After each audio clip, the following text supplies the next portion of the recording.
A very warm good morning and namaste to all. I, Shirshandu, AGM Academics of the Partner School Division, welcome you all to the opening ceremony of the 6th Annual Jaipuria School Leadership Conclave. Every year, we invite the heads of our schools to the corporate office to bond with the team, to understand our processes better, to share their experiences, so that working in our brand becomes joyful and meaningful. We enrich each other with our knowledge, skills, and make new friends in our work area. We feel privileged to have you all at the corporate office for these 2 days packed with enriching sessions, fun, sharing, and lot more. May I now request Shri Vinod Malhotra ji, Chairman, Academic Council Star, and Advisor to Jaipuria Group, to come forward and welcome our Chief Guest, Professor Sharad Sinha ji, Head of the Department of Teacher Education, NCERT. Welcome, ma'am and sir.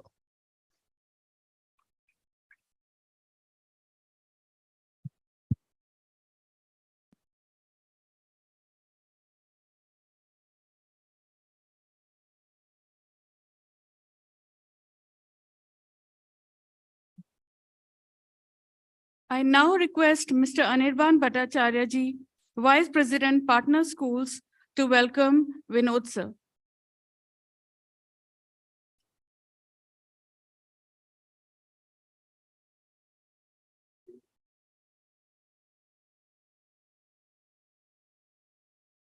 I request Anirban sir again to welcome Mrs. Shalini Nambiar, Director Principal, St. Anandram Jaipuria School, Vasundhara.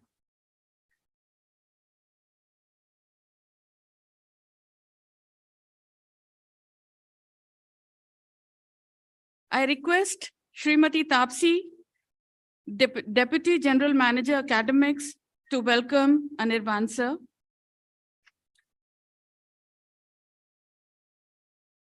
Thank you, Tapsi.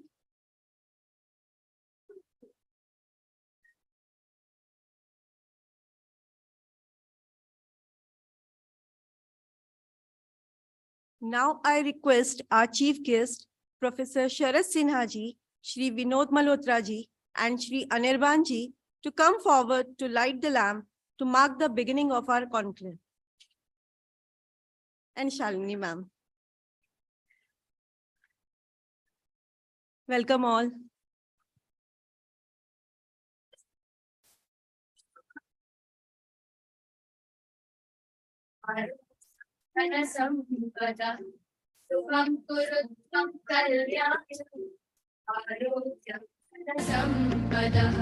शत्रुबुद्धि विनाशाय दीपज्योतिर्नमोस्तुते दीपज्योतिर्नमोस्तुते दीपज्योतिः परब्रह्म दीपज्योतिर्जनार्दनः दीपज्योतिः परब्रह्म दीपज्योतिर्जनार्दनः दीपो हरतु मे पापम् शुभं कुरुत्वं कल्याणम् आरोग्यं धनसम्पदः शुभं कुरुत्वं कल्याणम् आरोग्यं धनसम्पदः शत्रुबुद्धि विनाशाय दीपज्योतिर्नमोस्तुते दीपज्योतिर्नमोस्तुते दीपज्योतिः परब्रह्म दीपज्योतिर्. Thank you, everyone. Now I would request Shri Vinod Malhotra ji.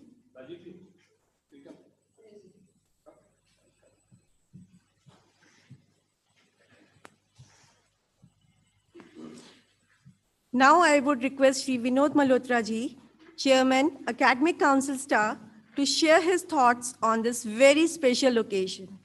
Shri Vinod Malhotra ji, a management graduate from Leeds University, UK, and LLB from Faculty of Law, New Delhi. Check if she's reading the right thing now.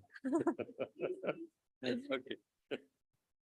Has varied experience in administrative and quasi-judicial roles.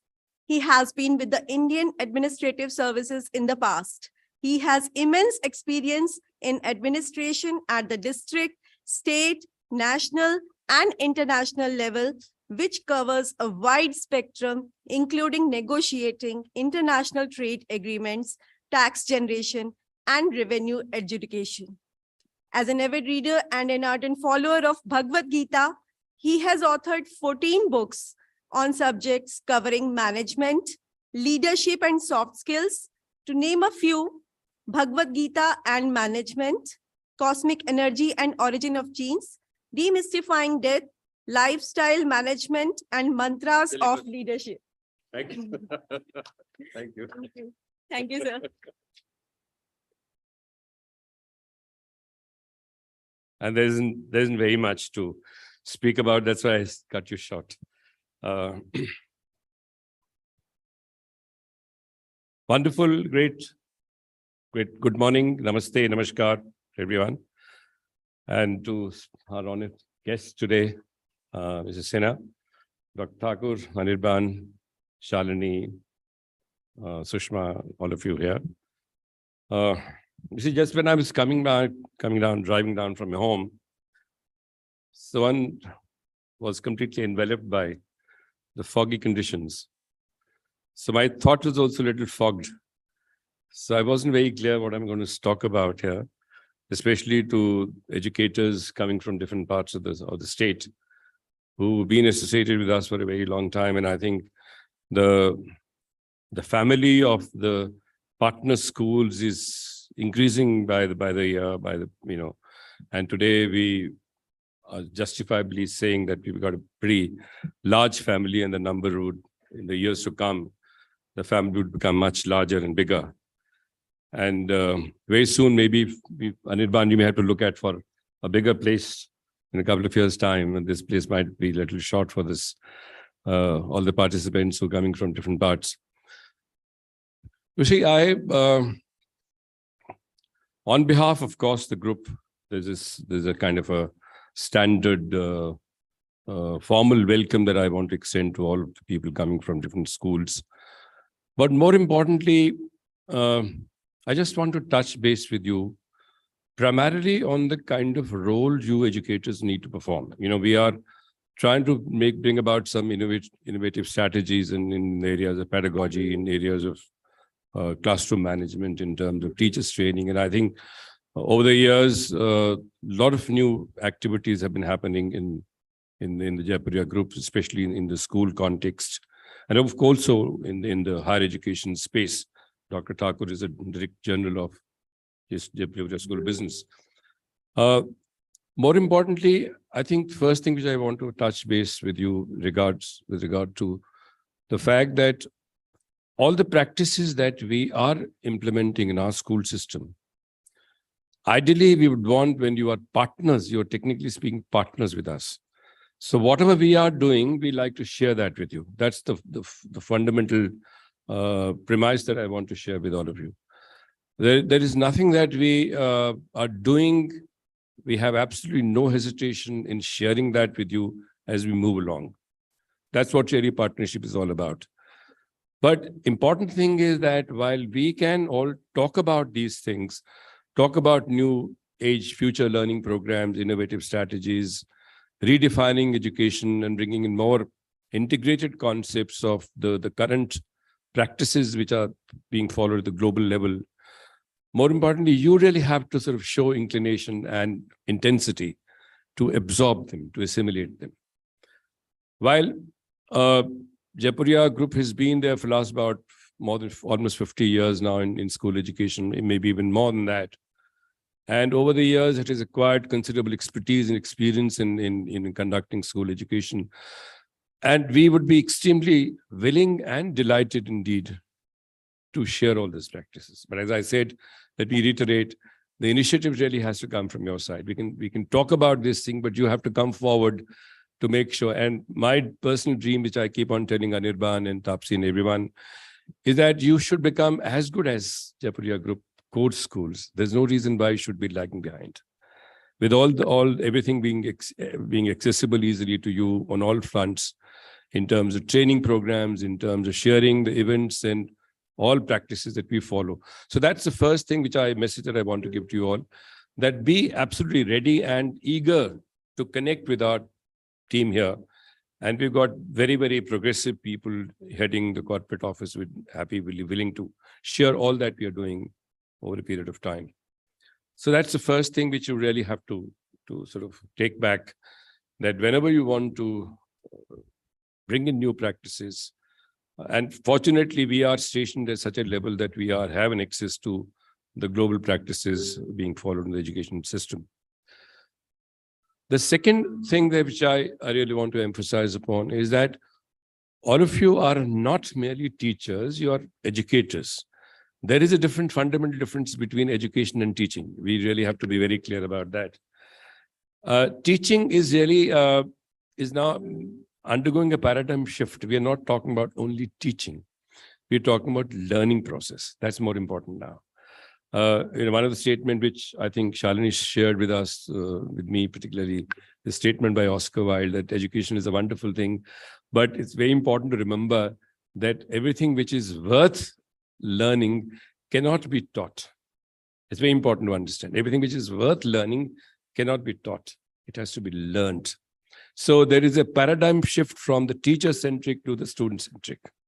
That's something that we have to. It's no longer teachers standing and with a chalk in a hand, writing on the blackboard, and then understanding and expecting children to follow. But it really has to become a facilitator. It really has to make sure that everything that she wants to or he wants to deliver to the children is fully and in an immersive manner is fully understood and learned. You see, it's very important also for educators to understand that the content today is not of great importance. Content is available in the cloud. Content is available in your hand with a phone and internet. And everything is available across. More important is in what manner you make the learning process to happen and make learning is a joyful kind of an activity. That's the first important thing, that learning, unless it becomes a source of happiness, a joy of learning, like the joie de vivre, unless that it happens, the learning doesn't stick around for a very long time. For many years, for I think almost like 60, 70 years after independence, we've been following a very didactic, very rote learning system. That's not going to happen anymore. In fact, the national education policy is also making a very strong shift and talking more in terms of shifting from the didactic to the experiential, to the project-based learning, active learning, supported by a considerable amount of research happening in different areas. So teachers really have to graduate and raise the level to become an educator. And the third important thing really is which we want to understand, that we also need to redefine the concept of education. Education is not merely what we find in the books, whether made by NCERT or by publishers, by wherever. Education is not limited only to what is written in the books. In fact, much greater learning happens outside the books, outside the classroom, and a lot of learning spaces which are available right across. In fact, if you look at some of the greatest discoveries, greatest invention made by students or people down the ages, most of the discoveries did not happen inside the classroom. Most of them happened outside. Classic example, all of you, is about Newton sitting under the apple tree and discovering the Newton's law of motions. And similarly, you talk about any great celebrity whom we all remember, whether it's Tulsidas or whether it's Kabir or it's Rahiman or whichever great personalities. Their learning happened not circumscribed in the four walls of, technically speaking, in a closed kind of an atmosphere, but when they were allowed to, they were stimulated with the creative thinking, and they went out and observed life from very close quarter. So education today, therefore, has to be, apart from understanding the concept of thermodynamics or history, or when did Akbar come to this country or Babur come to this country. More importantly, it is to understand the life skills. How am I going to live a productive life? Are we equipping our children with those value systems, powers and weapons to be able to lead the life in a very productive manner, in a very effective manner, not merely from the perspective of their own personal promotion, personal development or growth, but also from the perspective of growth of the entire society, universe, environment. These are kind of things which are going to be extremely important in times to come. So education really has to step out of its current kind of a mold and become much wider.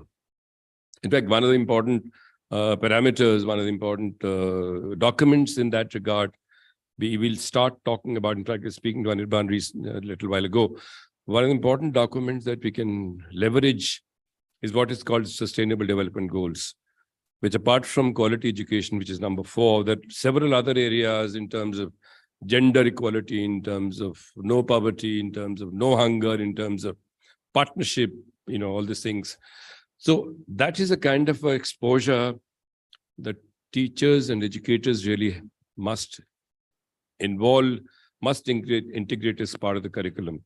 And I'm sure the Government of India or education ministries or people like NCERT or people who are engaged in this activity are quite conscious of the fact that education really has to become much wider in the context. I also came across a very interesting exchange of thoughts between a friend, others, some time ago. You see, the suggestion that he gave me, in fact, I am pretty biased in that regard. What he mentioned was that, is it possible for us to, apart from numeracy and literacy that in traditional terms that we talk about, is it possible for us to integrate spiritual literacy? Are we spiritually literate? When I'm talking about spiritually literacy, I'm not limiting myself only to worshipping your own respective God. What I'm talking about is much larger concern for the humanity, for the mankind. That is what spirituality is all about. And I think that's fundamental to any growth and any community development or universal brotherhood concept that we all talk about. So interestingly, when all of you would be immersed when we look at the newspaper during the course of 23, I think time and again we shall be exposed to the headlines of the G20 programs with all these countries, and in India today is the chairman of G20.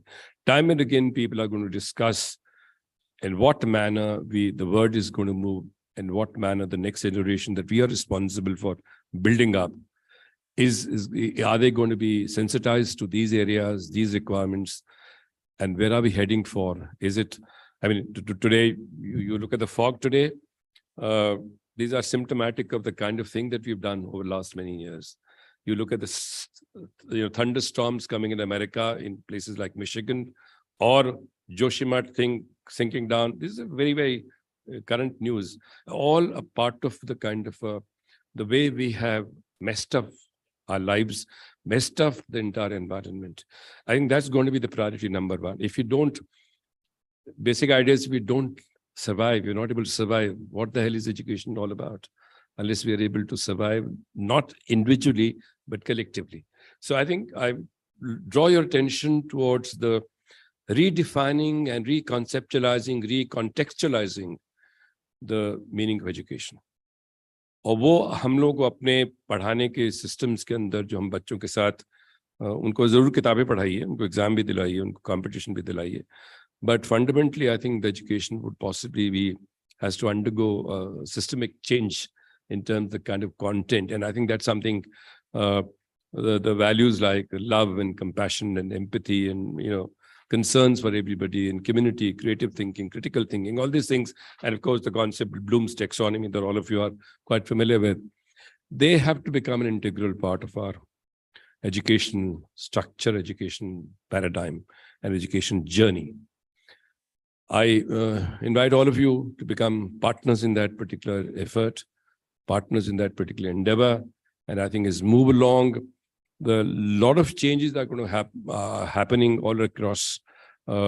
Recently, 5-6 months ago, we had organized a workshop of the future learning system under the aegis of STAR, which is all of you probably know is Teachers Training Academy that we are running. The basic emphasis was on humanizing education. The emphasis was not so much on terms of books and didactic and learning through that process, but much more on connecting with each other and learning the manner in which to connect with each other. That is going to be the most important guiding feature. And I think that the success of an educational program of any country would depend upon success in those particular areas.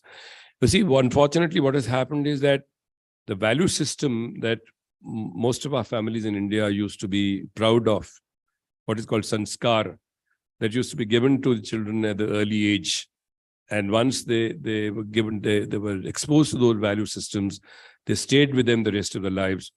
That situation probably has been breaking down because parents not bothering so much. I mean, not having enough time, not spending time with the children. So much of the responsibilities now is being shifted on the teachers.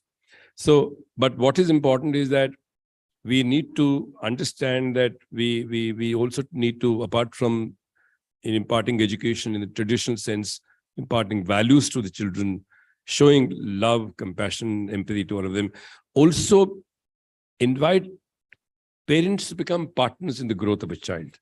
So the parent connect also is extremely important. In fact, one of the things that we are doing now is, as we are making sure that the alumni, the parental connect, the entire societal connect is further strengthened.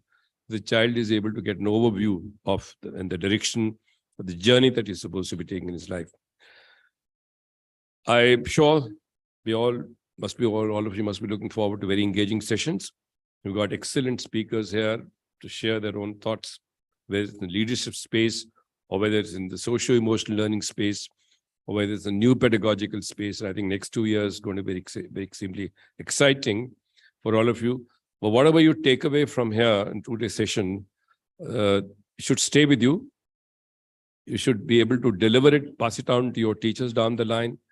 And don't ever hesitate in coming back to us, reconnecting with us, any further strengthening our bonds of relationship, so that you also justifiably in the years to come are as strong or as fully functional as any of the schools that we have. And we are very happy, very proud of the school that we run. And we expect you to be also in the same league in a very short span of time. Thank you very much, and congratulations to all of you to be here. Thank you.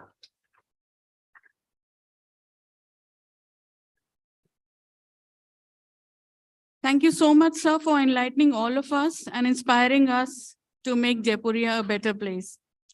I request Vinod, sir, to please welcome Shri Rajiv Thakur, sir, the Director of Jaipuria Schools of Business.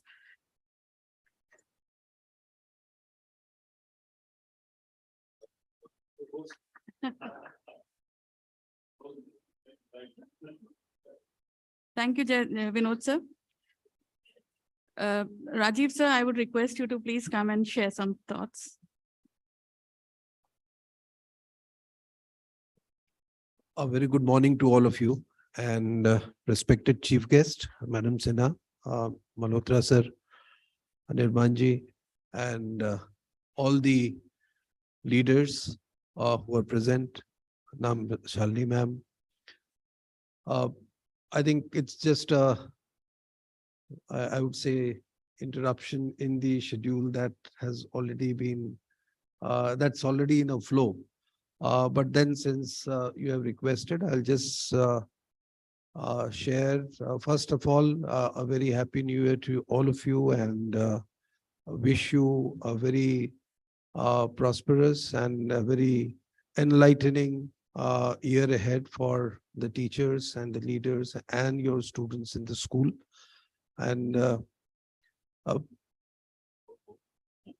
was just thinking just a few minutes back that the kind of initiative that Jaipuria Group has done by starting these schools in such smaller towns and townships, it's a great yeoman, I would say it's a yeoman service towards the society. Myself coming from and being very in regular touch with such environment, such society, and also looking at the students coming from those areas and those townships for the higher education institutions like us, even in the best of the institutions in the country like IIMs or IITs, there's a bigger challenge of educating the youngsters, the kids in those cities, in those societies, in order to ensure that they get the right education, their basics, the concepts. Sir used a word called recontextualization, though he has mentioned in a different, wider context, in the more futuristic context. But I would also like to, I think that the recontextualization of the schools and the studies and imparting of learning has to happen with the realities which is on the ground.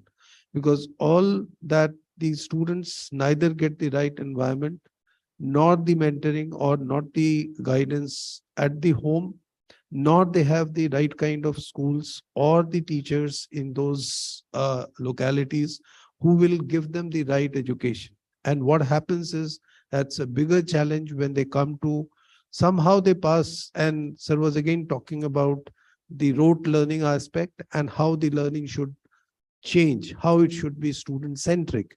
So as a consequence of the kind of the learning system which is existing, apart from few of the elite institutions or elite group, what we find the students when they come here, the basic fundamental knowledge or understanding is missing in them. And a lot of, whether it is even basic English language, forget about communication, when it comes to understanding of geography, understanding of certain economics or the society or national and international basic knowledge about them, those things are missing. So I think institutions like these, which have a focus, which have people like you and a team that you must have built up, I think that's going to make a big difference. And if I were to suggest one thing, is that with your efforts, this you should try to bring out the change in the in this particular, in this kind of a scenario, with those set of students, with those the kind of societies that you cater to. And I think that will be a big contribution in changing the education landscape for the youth and for the country. And another thing I would say, that just beyond your own school, your internal environment, if we can contribute to building that ecosystem in and around area, you may have many other schools which may not be, or the teachers which may not be having that kind of capability, that kind of exposure. Something similar what Star is doing at the school level, at a broader level, if your teachers, your school can initiate and impart that kind of a capacity building and exposure to the lesser known schools, or schools which don't have that kind of an exposure and competence, I think that would also help in building that, or rather leveraging the capabilities that is existing in those. Those may be latent, those may be hiding somewhere, but they need to be brought out. I think with these words, I thank you for this opportunity. Thank you, Anirbanji, for inviting me. I never knew that I will be asked to speak, but thank you. Thank you. I'm really honored. Thank you, ma'am.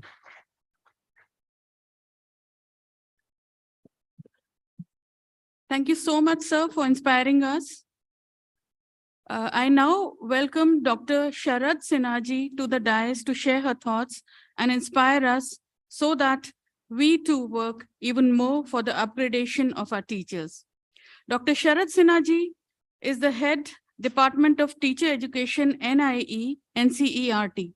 She has been a committed teacher educator for over 27 years of experience in various institutions of repute, teaching students from diverse backgrounds, providing crucial inputs for improving quality in teacher education. She has conducted researches in close collaboration with MOE, SCERTs, and other professional institutions in state and union territories in area of school and teacher education, promoting innovation and experimentation in the field of school and teacher education. She was involved in programs and activities of the Department of Teacher Education, DTE, developing learning outcomes document for secondary stage, disseminating the document, conducting research, development of material, capacity building of teachers and teacher educator, academic support to the centrally sponsored institutions of teacher educations like DIETS, SCERTS, CTE, IASES. Dr. Sinha was a team member of developing modules for Nishtha program, face-to-face program, as well as video programs. She was an active part of Department of Education, Research and Policy Perspectives, NIE, NCERTs, to name a few. Welcome, ma'am. Thank you so much for reading out so many things. And I'm indeed honored to be amongst all of you. Thank you, Anandram ji, for having me here. Respected Malhotra ji, Thakur ji, Madam Nambiar, and dear progressive leaders, future teachers. And in fact, we have the privilege of addressing teachers and future teachers. Here we already have future leaders and future framers of the teachers, teacher educators. So I'm indeed very happy to be here on a very cold and a foggy morning. But here I find it quite pleasant once I entered the campus of Jaipuria Institute, and overwhelmed by the magnanimity, and of course, I never expected to see such a huge institute here. And it's for the first time I've come to any institute in Ghaziabad. So while having discussions in the morning, I came to know that a lot of work is being done by the Seth Anandram group of institutions. And particularly interesting is you have management institutions, but the teacher, you have entered into the field of schools also, and a lot of schools are also there. So with a progressive attitude of having schools and framing the children, I would see that a lot is being done. Just going through the web page last evening. So a lot is being done. And I was pretty impressed that you also have a teacher training academy. So that was more impressive. I would like to share my thoughts, as I have been asked, on the NEP 2020. And the stage has been set by Malhotra ji and Thakur ji. NEP 2020, I'm sure all of you must have gone through the document. And what challenging thing you found in the document was? I would just like to know any one thing or two things or three things which you feel are challenging in the document.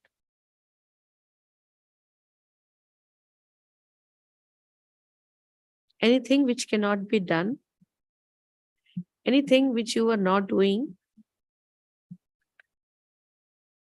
Please speak out. I may add, of course, there are a lot of question marks on implementation because it's a progressive document. Having read it several times, what I feel is that we really focus a lot on this way. Happy to start an institute which has far given so much importance. And so I think that's the biggest challenge. Are we ready? Are the teachers ready to implement it in the classrooms? Are we ready? Have we understood the competency-based questions?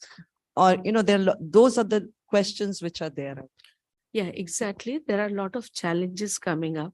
I'm privileged that I was a member of the team in NCERT when we started the process of gathering responses from all over the country.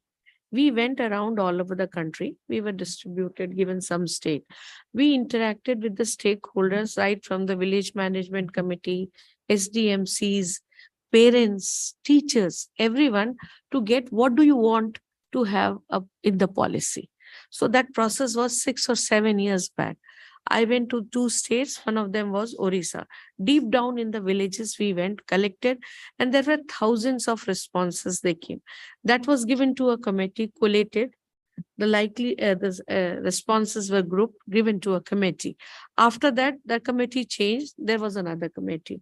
But then again, there were so many responses coming on the My Government app. And on that also, there was lakhs and lakhs of responses, what people want to see in the policy. So that was again sifted. A lot of data sifting was done, a lot of data mining was done. And finally, it was given to another committee that was headed by Professor Kasturi Rangan. And the policy saw the light of the day. It is now more than 2 years. We have celebrated 2nd anniversary recently in the Indian Medical Center. So we could understand, reading and rereading the policy, which is a 63-page document. We understand that it lays a lot of emphasis on 2 T's, that is the teacher and the technology. There are a lot of expectations, a lot of new things are coming up. And that is where, as he said, that the content is something that is repeatedly being taught in the classroom. The way it is taught in the classroom needs to be changed. The policy has brought out a new system that is already existing system. Now we have 5 + 3 + 3 + 4. So what would be the implications of this type of system? That is, if you have 4, it is divided into 4 major chunks, and you have grouped the secondary classes into 4. There will be many challenges. One big challenge which we have been, when we go to the field and the teachers share with us, various educational stakeholders, Madam, if we have 9th, 10th, 11th, and 12th, how are we going to treat the children at the on the same plane? Because on 11th and 12th, the subject specificity changes. Till 10th, we have science as a subject, social sciences as a subject, and all the subjects are together. We have 1 paper. In some of the boards, we have 2 papers for mathematics or English or science. But mainly CBSE and other boards, state board, we have one question paper. So how are we going to meet up these challenges? How this subject specificity has to be addressed? If the teachers are to be brought for the secondary level or have to be recruited for the secondary level, there will be a lot of change in the recruitment practices also. There would be a change in recruitment rules also. Because as a TGT, I'm sure all of you must be, since you are leaders, you are principals, when you are recruiting, you are seeing the qualification. It is for a TGT. That is, you can be, you have to have a BEd degree. But for a PGT, a post-graduation is enough. You don't have to have a BEd degree. So now again, there will be a lot of discrepancies there. A lot of issues would be arising there.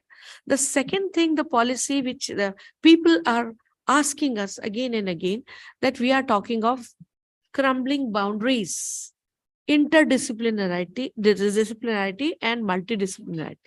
So how the choices of subjects have to be made? How do we choose this subject? What are the combinations of subjects which are to work?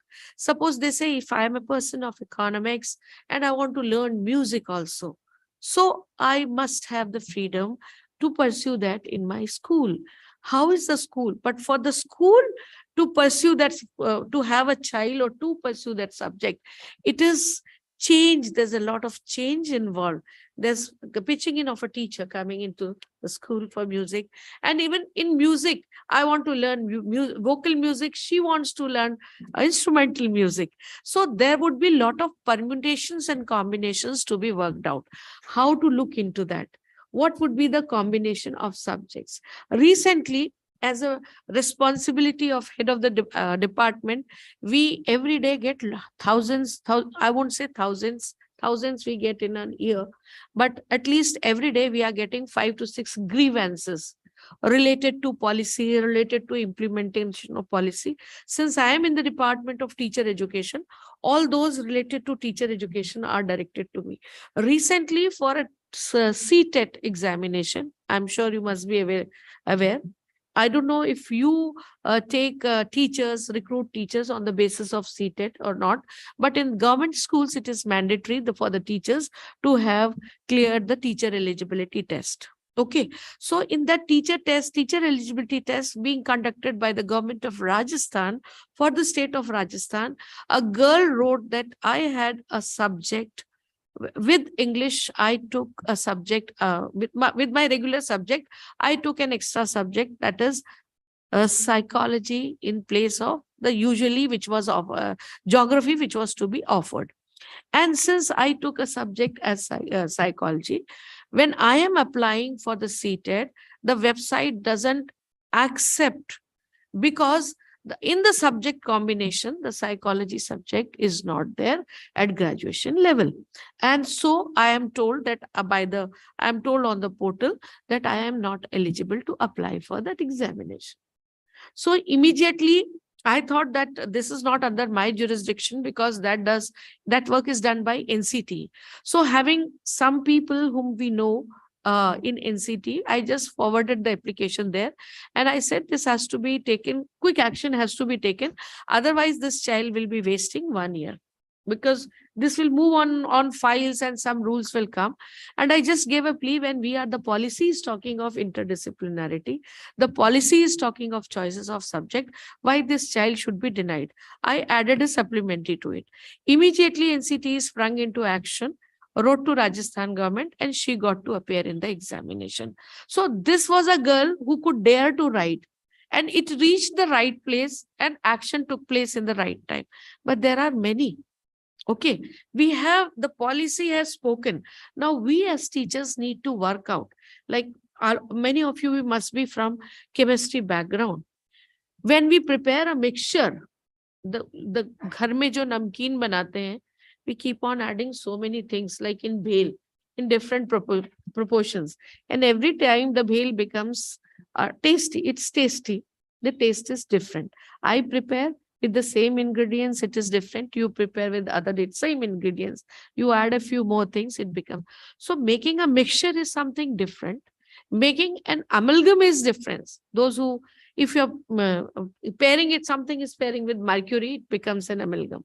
Then mixing two substances also has certain rules. Okay, no element will react with another element, right? Not all elements will react with other elements. So we as teachers need to look into as to which subjects have to be connected, which subjects have to be mapped, which subject have to be linked accordingly. Because as a child, I might like music or I might like dance, but it won't gel with the subject groups which I have offered in the school. That is going to create a problem for the school also, for the child also. And if the child wants to take employment further, this is going to create a problem there also. So this issue has come up widely in many of the deliberations. And then there are when we interact with people around the country, we had thousands of webinars. Now we had a document by the Government of India. I'm sure you must be aware, since all of you are progressive leaders, that is Sarthak 1 and Sarthak 2. If you have heard, it is, if you haven't, it is on the MOE website and it is freely downloadable. And we see that everything which has to be done in order to supplement the policy, be it guidelines, be it certain supplementaries, be it anything, that is given there. And that document with timelines and the organization which is responsible for implementing them has been given. So whether it is the national curriculum framework, we have brought out the curriculum framework for the elementary classes now. The curriculum framework for secondary is now on full swing. Anytime it could be in the public domain. So it is coming in that way. And once the curriculum framework comes out, the exercise of building, making the syllabus based on the curriculum framework and bringing out the books. Now, again, books are also a challenge because the content, as Sir said, and everybody of you must be agreeing, that the best of the best content is available for everyone and free of cost. There are thousands of YouTube videos. If you select one subject, any topic, for any level, there would be thousands of YouTube videos. right? The teachers and the student have access to same source for teaching the same thing or learning the same thing. So how a teacher remains proactive, how the teacher still maintains attention in the classroom, that is coming up as a big challenge. And as I said, I started that teacher and technology are two important drivers of education in the coming years. In the future, definitely they are going to be. COVID-19 catapulted the use of technology some 10, 15 years apart. While earlier we were talking at NCERT of integration of technology. Now we are talking of cyber security, cyber etiquette, cyber hygiene, and detox, cyber detox. Okay. This has led to, although it has had its usefulness, now excessive use of cyber related or digital devices is now, when I see every parent, every teacher, even I myself have felt it, that it is difficult to concentrate on books or otherwise, even books also, even on anything, it is difficult to concentrate. Earlier, people like to watch videos or any forwards on the social media.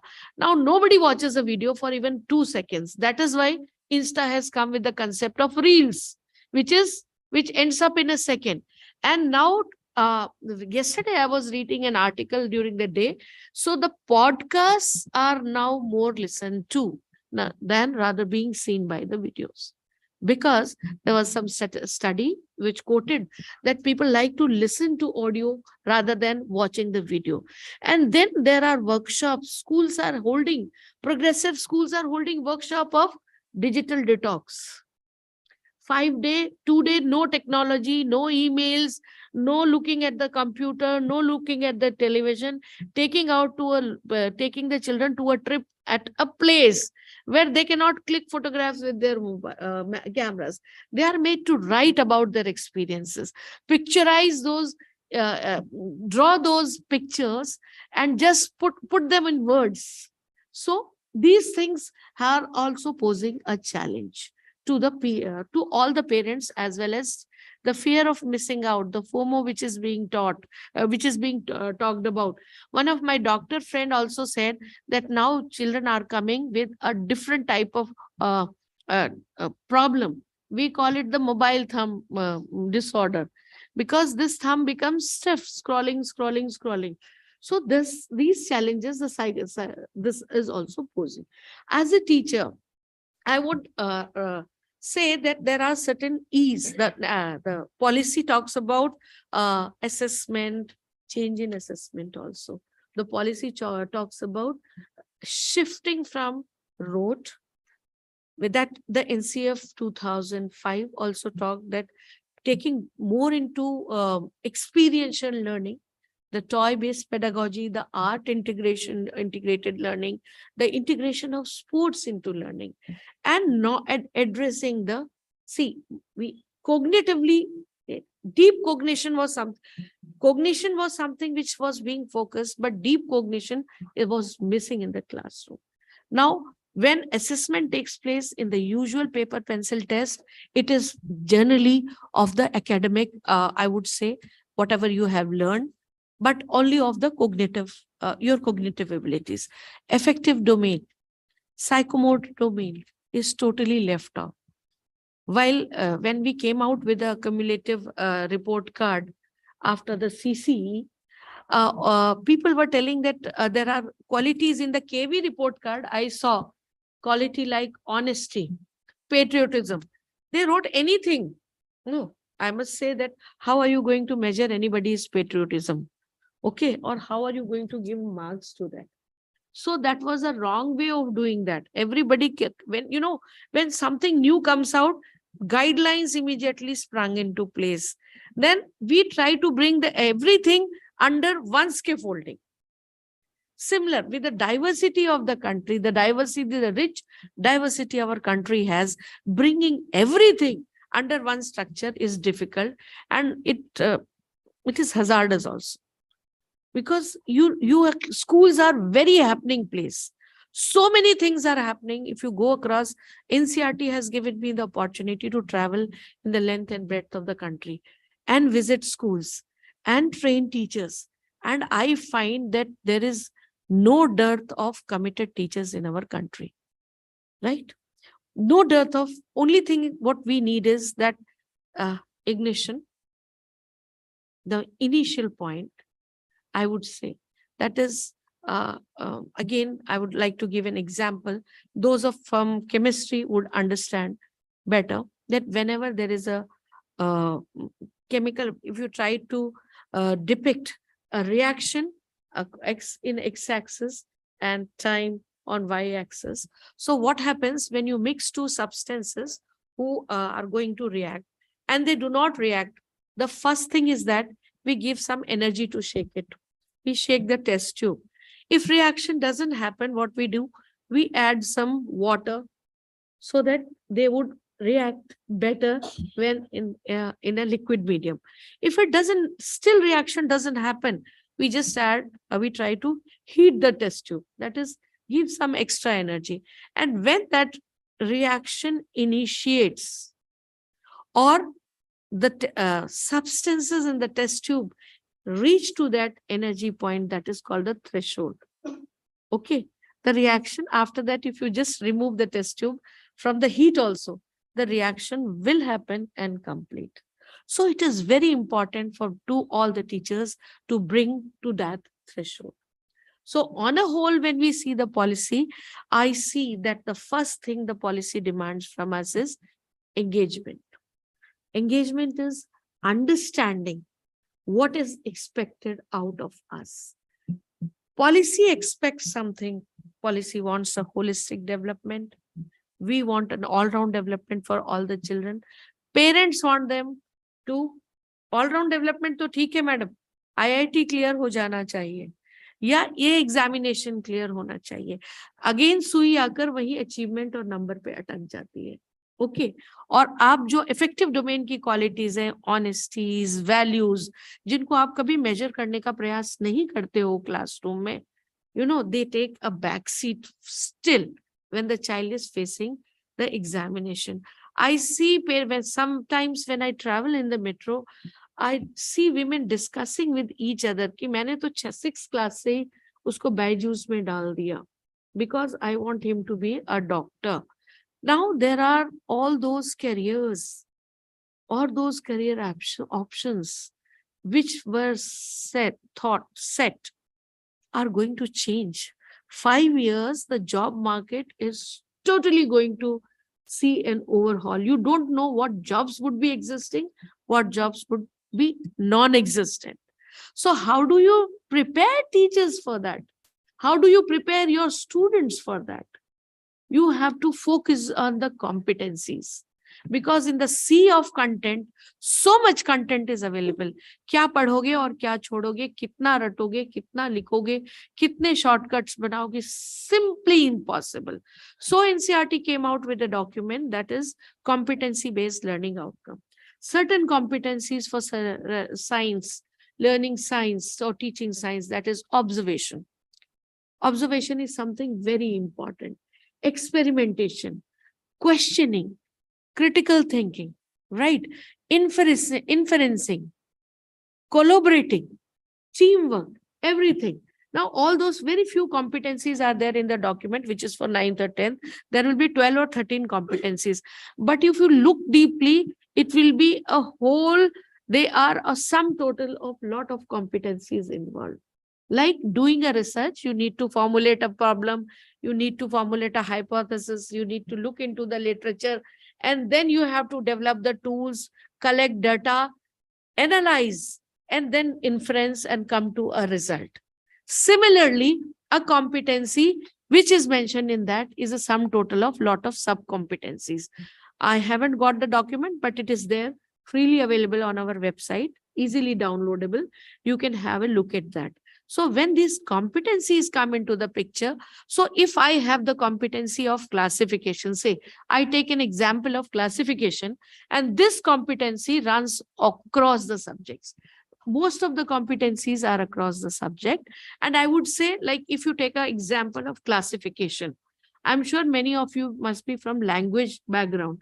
How would you use classification? in your, how would you develop the competency of classification in your language classroom? Just one quick example.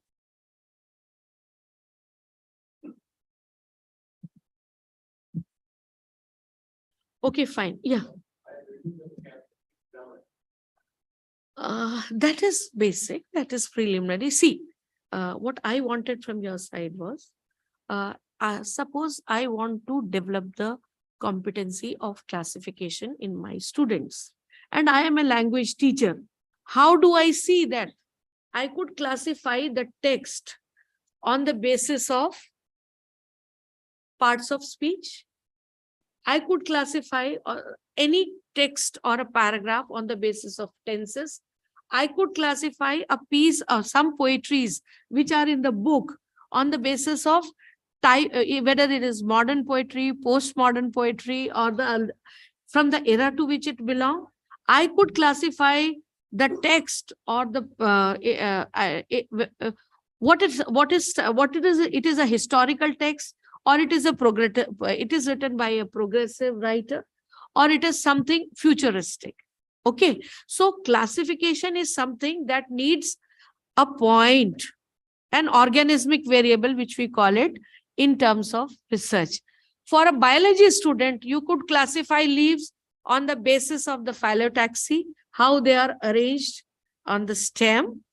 On the basis of the margins of the leaves, you could, that could be plain margin, that could be serrate margin, that could be different margins. You can classify a plant on the basis of the seed where it comes from. From the leaves, for monocot, the leaves will be blade type. For dicots, the leaf would be broader, different. गेहूं का leaf अलग होगा और चने का बीज जो leaf होगा वो अलग होगा. And you could just do a lot of classification. I think many more have come. Yeah. Oh, I know. Please settle by the time I take. Nothing to be sorry about it.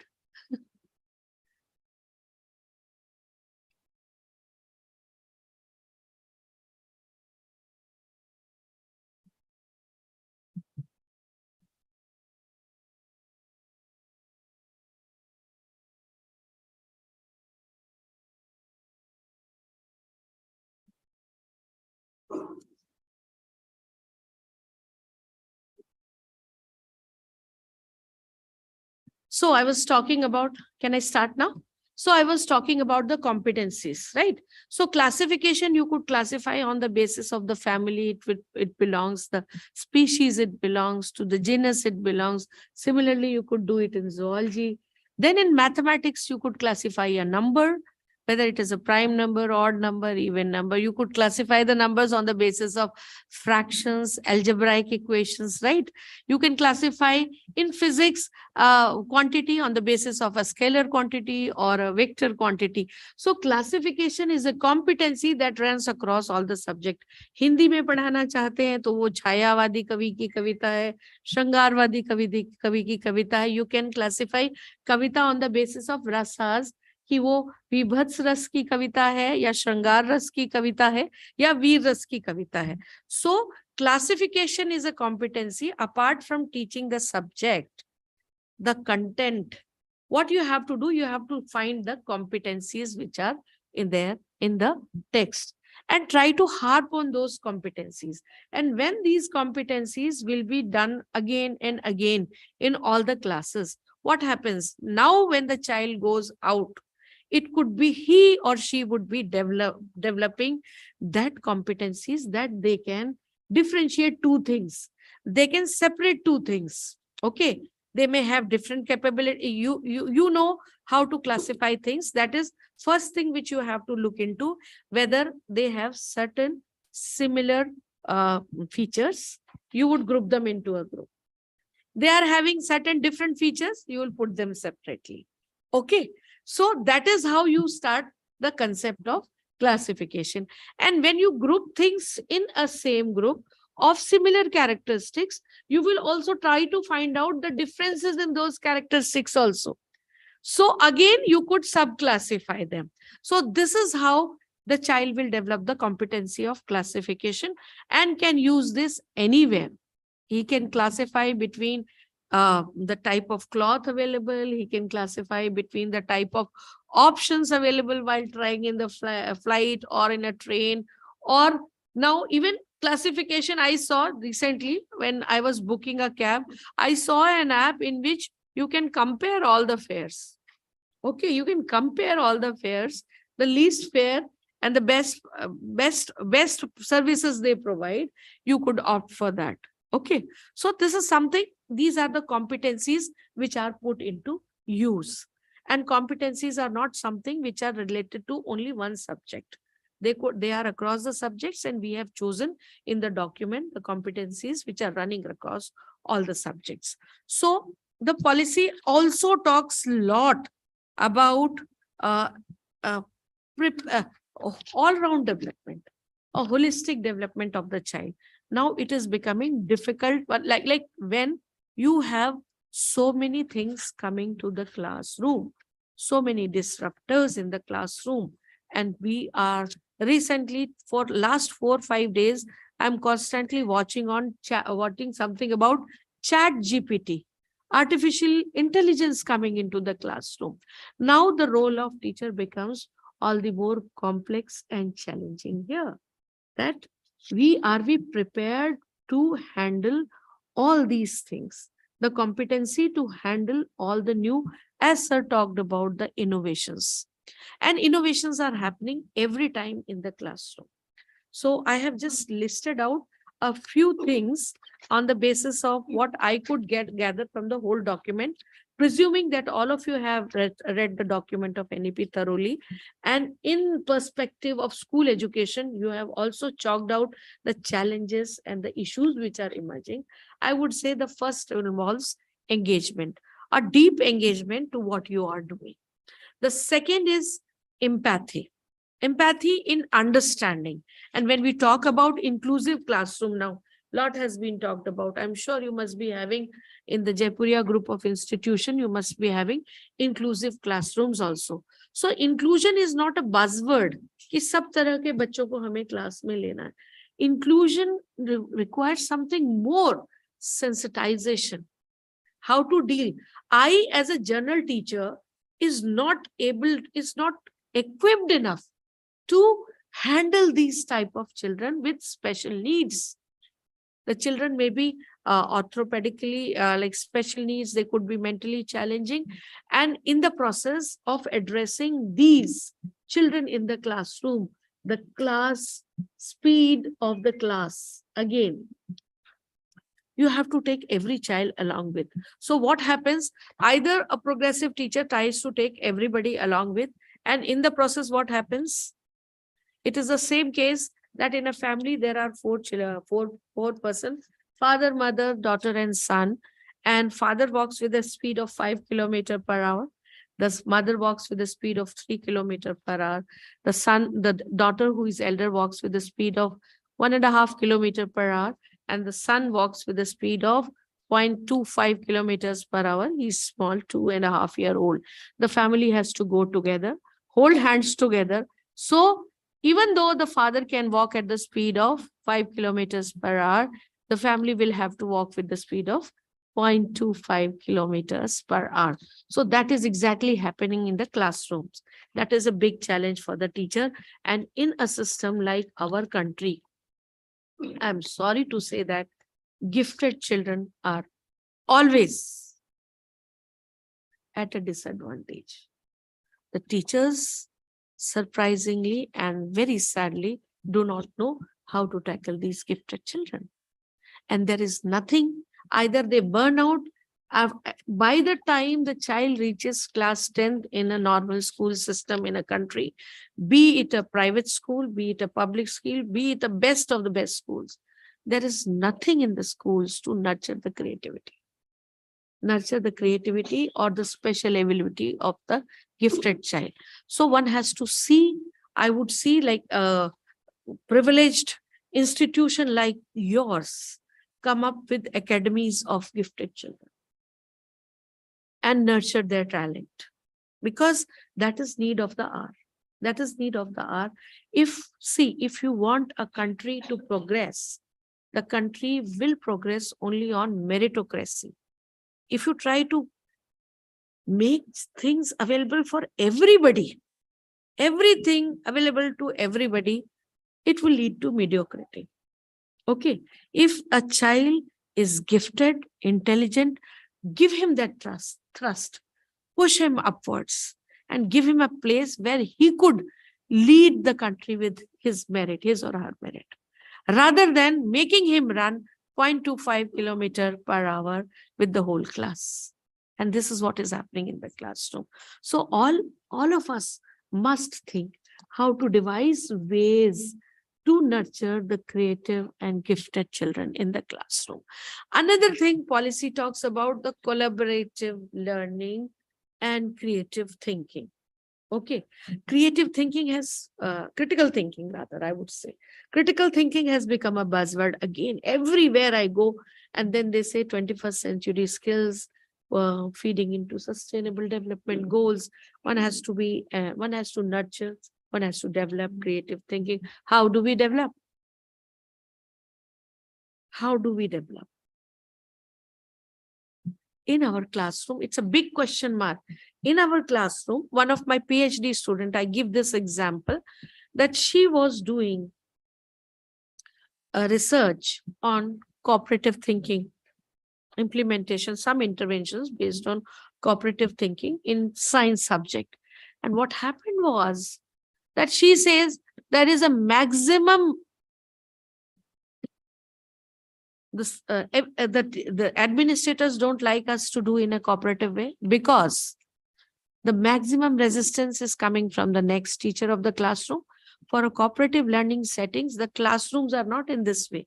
We have fixed setting in the classroom. If it is a cooperative learning setting, are we ready?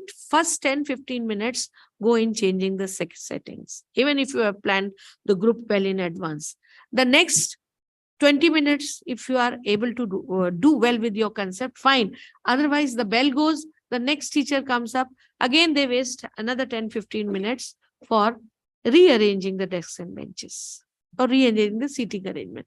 So it becomes a problem. Similarly, when you're talking of critical thinking, are you giving them such situation whether they are using anything without using their brain, without using their phone, without looking into the books, merely by thinking themselves or discussing amongst themselves?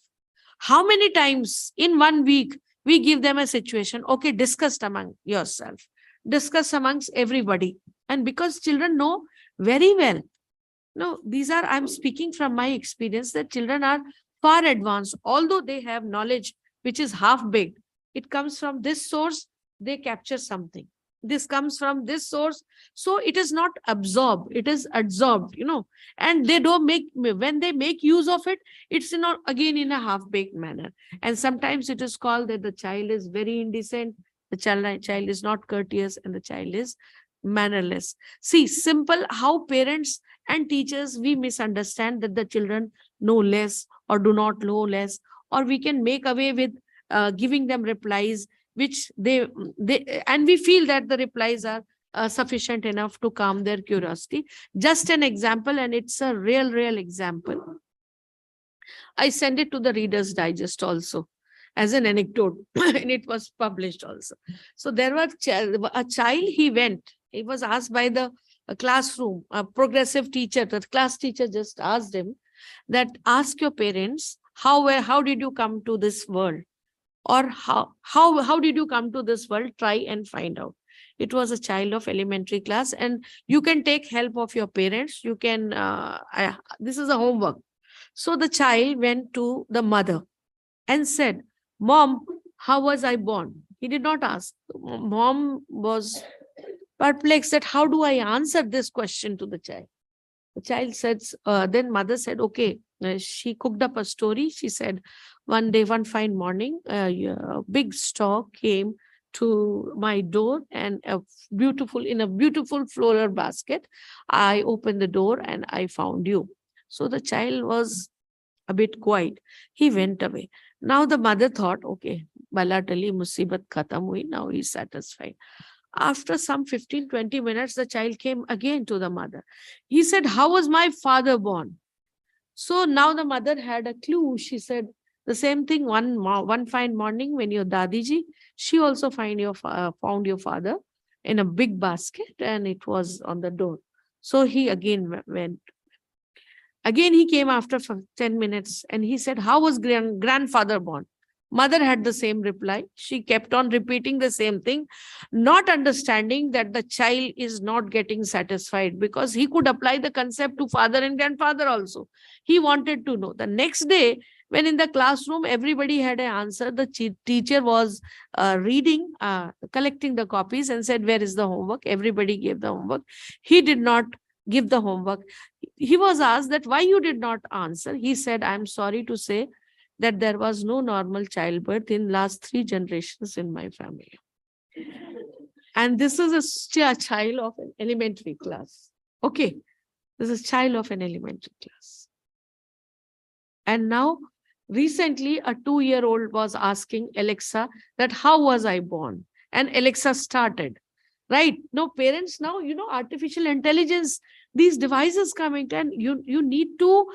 And, if parents are helpless, the teachers have to be proactive. The teachers have to really understand, foresee the situation. Now, it's not merely teaching the content which is there in the book or relating to the environment or giving some experiential learning or connecting it with sports, toy, everything. You have to nurture those fertile minds who are going sharper day by day. They are more informed. They have technology, they fiddle with technology better than us, understand well, and they have their own sources of information. So you have to handle these children, you have to be proactive, meet more often, think more often, discuss more often, bring out the situation, bring out the solution, and don't keep the solutions to yourself. Write and disseminate. So the whole world knows, everybody will not go start the ring once again, right?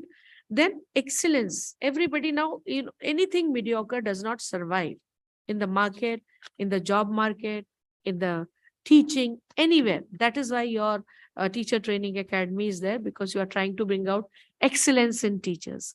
So excellence always have to be aimed for. Like chalega wala attitude, doing for the sake of doing will not suffice. Bring something. How much time do I have most? Little more, 5 more points. The one more thing which is coming, which I was concerned, and this is coming as a problem, that is lot of edtech companies have come into the school scenario, in the school, right? Now what happens? The teacher's opinion should be prime. The teacher must be a partner in deciding the edtech. Because edtech, everything is done by the technical people. And technical people and pedagogy, they don't gel properly. So when you try to implement in the classroom, you face a lot of problems. Okay. So there lies the click that you have to be very clear as to what do you want from technology. To what extent you should allow technology to invade in your classroom. That is very, very important. One more aspect which I think I should definitely address is the issue of assessment. Assessment is a big bone in the throat. No, assessment kaise karna hai? The policy talks of 360-degree assessment, right? And 360-degree assessment is something which is, I'm sure, management group hai, so they know it better. So 360-degree assessment, kya karna hai, kaise karna hai, how to do it, and how would you involve? How would you involve the peers? How would you involve the parents? How would you involve the community members? How would you involve the village management committee members? Everywhere, like all the stakeholders. That is, a 360-degree assessment is something which is to be done by all the stakeholders of the entire ecosystem, where the child is moving, not only by the academic achievement.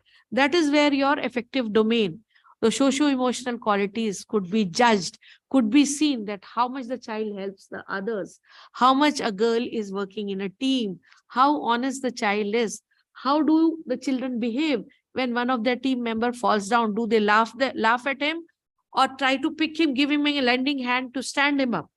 These qualities, they may not be observed all the time by the teachers, but they may be observed by the friends, they may be observed by the parents, they may be observed by the passerbys, right? So these empathy, all these qualities, values, all these qualities could be seen by 360-degree assessment. Now, how this 360-degree assessment will be done, that has to be, you'll be very soon be getting guidelines also. But definitely, this is going to be a bit challenging, but it would, I think, when I visualize, I think that it would be easing the pressure from the teacher also. Of course, the teacher will have to collate and the final judgment will be from the teachers. Many states, recently I was in the STARS meeting. STARS is a project of World Bank. They are pumping in a lot of money into various states. They have chosen 6 states. Other than what the money which is given for in Samagra Shiksha funding, it is in addition to that. And it was a midterm review of how the money has been spent. So every secretary from every state was speaking that, Madam, humne, like it was before November 30, that meeting. And in that, everybody, the then secretary, Madam Karwal, so, Madam, we have prepared worksheet. Madam, we have done this. Madam, we have prepared question bank. So, what is question bank? On one hand, you are talking that the child has to think. You want to cultivate the ability of thinking. You want to nurture the ability of thinking. How would you think when you have question bank readily available for everything? These are the probable questions which could be asked from this chapter. And everything becomes so very predictable. When it becomes predictable, there is less room for thinking, innovating. When everything goes on a straight line, it is predictable how you're going to do. It is easy. The challenge, real challenge comes when you are attempting something which is non-predictable, given in a situation which you haven't thought of. So give small windows for innovation. I won't say that teach the entire thing the innovative way. Give small windows of innovation. Give small windows. Yes, ma'am.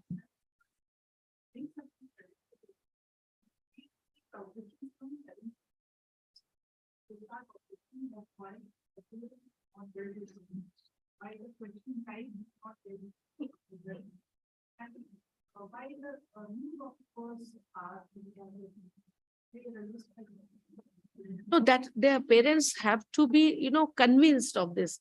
Anything which you start new, there will be a resistance to change. Always there is a resistance. But when you convince that and this has to be, that is why I'm telling, give small windows of change. Give them small windows that every time when you are asking, ask a new question. Ask a question in a new way. See, that is what happened. If you go by the will of the parents, fine. In PISA test, India ranked second from the last. There were 79 countries who participated. And thanks to Russia who created Ukraine, we were only better than Ukraine in the PISA test. Why? Because it was the same course, the same questions were asked in a different way. Same thing. You are sitting in a balloon. I'll just give you an example. You just quickly Google the PISA tests and the questions which are asked. So if you're flying on a balloon, okay, and the air starts coming out, there's a small prick in the balloon. There are 4 balloons. You're flying in a hot air balloon, and there are 4 balloons there with tied. In one balloon, there is a prick, and this is of this much of diameter. So how much time will it take the balloon to land down? Right? This is purely application of a concept of physics and mathematics. Okay. Children have learned the Pascal's law. Children have learned the law of gravity. Children have learned the law of momentum. Children know about retardation. But कहाँ retardation लगाना है, कहाँ law of momentum use करना है, कहाँ पर gravity लगाना है, क्योंकि उसका एक cumulative formula नहीं था. उन्होंने formula P into R into T by 100 is equal to simple interest. Change something. Change 2, 3 by 4 months. the children will be caught. Interest for 2, 3 by 4 months. So because everything that fits in the formula is fine, you give good marks, you get correct marks. It is easy to check also, but it becomes difficult when you give out of the box question. So start this practice. You will have to. You see the SAT examination test. Reading as a habit is never given precedence, never given marks. If reading is given as a homework, we don't ask the children whether they have read it or not. If they have read it, what new they have found out, because that practice is not developed. Write an anecdote. If you give them marks, you give them equal mark after holiday homework. And what is the reason for that? So everybody is writing that sab chalta hai attitude develops, which has to be totally eradicated. This is a challenge for all the teachers. So for assessment, 360-degree assessment, you have to see. I think, ma'am, for that, we need to have an orientation of the parents also. As such, the CBSE already has given the rationalized syllabus, and right from grade 6 to 10, we are already having that with us there. Thereby, a number of activities is to be carried out, 10 days, bagless days is to be planned. And whenever we say to the set of parents, those who are obviously are the oldies and they have studied in their old traditional manner, They would try to compare. then they try to compare. So ultimately, we sometimes, being the leaders there, have to just go with the balance there. That somehow it should not be the case that the child has not taken anything, because there is a learning. There is nothing as such in black and white going back home.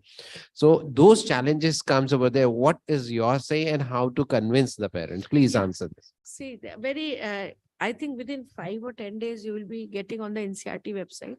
Although the draft is with me, but since it is not in public domain, I cannot share. The 10 bagless days. How would you distribute 10 bagless days? This Only we want, means we all the leader wants that somehow your suggestions and the things. We don't want any documentations of those all the things. Document, you will not read the document verbatim, that I know. But it's a small document, some 15-20 page document. What mota? Huh.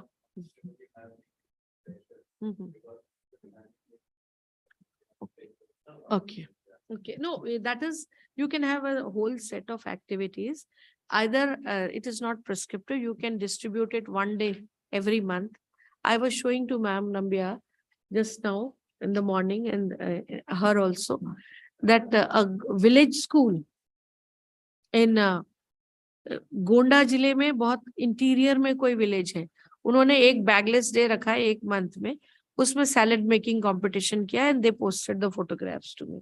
So any activity you could plan, different class wise, you can plan different activities. The purpose of 10 bagless days is, what is the purpose of 10 bagless days? To introduce, take the child out of the school, to introduce, to give an atmosphere free of anxiety or any pressure. Not there should be no pressure to perform. Okay. So that 10 bagless days could be in 10 days, 5 days, taking to local craftsmen, or asking somebody else to come and talk to them, dancing, playing, anything.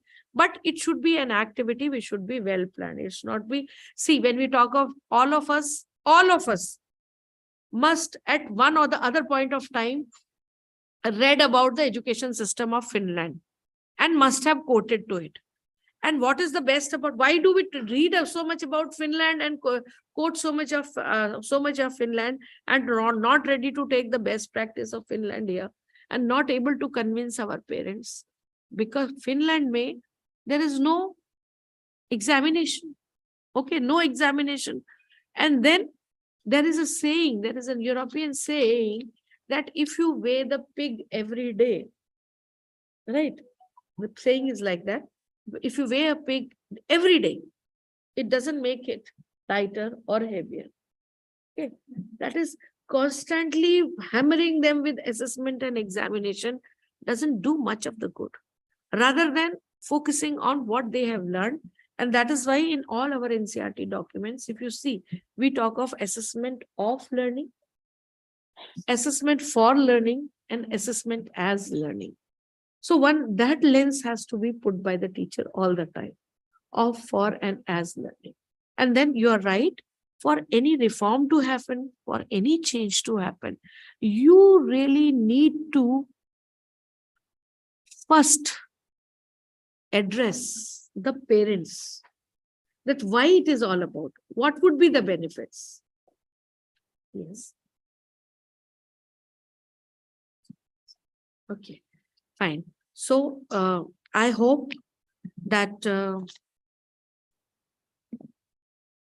all of you are geared enough to face all the challenges which are coming your way in light of NEP 20. NEP 2020 कोई बहुत नई बात नहीं है, बहुत सारी बातें इसमें ऐसी हैं, फ्यूचरिस्टिक हैं, प्रोग्रेसिव हैं, and it is all here. The implementation lies here. Documents will keep coming. The teacher is the king or the queen of the classroom. One has to be ready to update, empathize, and be ready to take up the challenges, come what may. That would help all of us to sail through. Thank you very much for a pleasant, patient listening.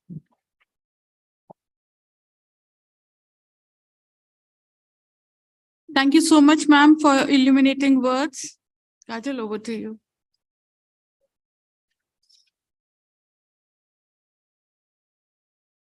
I now request Anirban Bhattacharya ji, Vice President, Partner Schools, to felicitate our chief guest.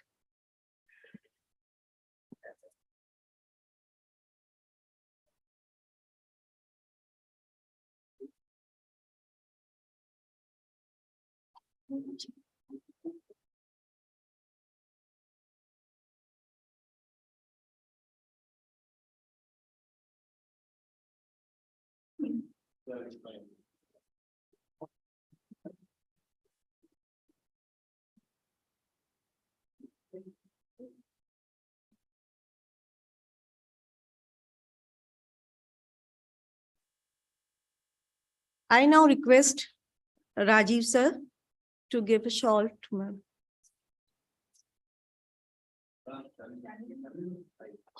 Shalini ma'am, please.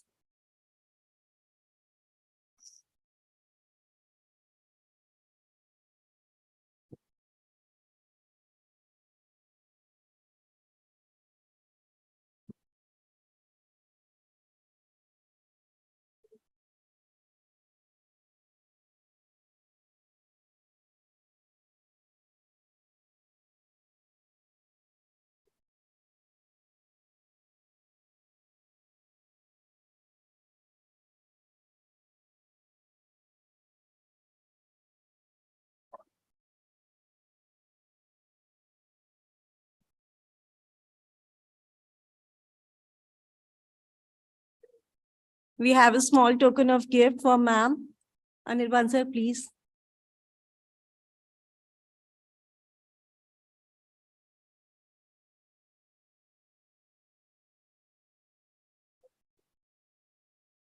Now I again request Anirban Bhattacharya ji to come forward and share the vote of thanks. Thank you. Thank you, Kajal. Respected Vinod Malhotra ji, though, he has another meeting to attend. Dr. Sharad Sinha ji.